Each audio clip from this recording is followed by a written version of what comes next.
Hi guys, today we will talk about how to fix or how to solve the problem of Discord problem on Uber app. We click on settings.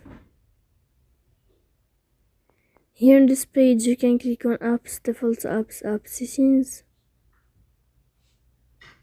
On above you can search about Uber app and you will enter. Then you can click on first stop and you can click OK. After that you'll enter to the window of storage. Here you can click clear cache.